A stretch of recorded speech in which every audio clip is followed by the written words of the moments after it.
గణిత శాస్త్ర సరస్వతికి నమో నమామి అగణితము నీ ఘనతను సర్వరాలు మేధస్సును మేలుకొలుపు గణిత శాస్త్రం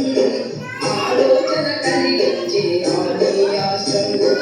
ఈశ్వరగతి చక్రం ఈ గణితము మూలాధారం ఈ గణితం గణిత శాస్త్ర సరస్వతికి నమో నమామి అగణితము నీ గణితను సర్వరాలు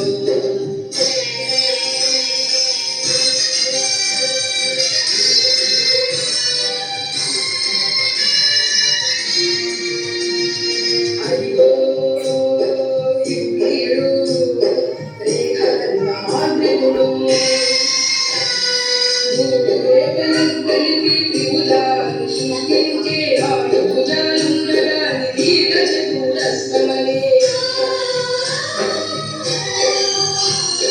సమరంభ చతుర్భుజుని త్రిభుజమని వర్ణించే సమదూర బిందు సమితి ఉత్తమమున్నది చెప్పిన వీరుడు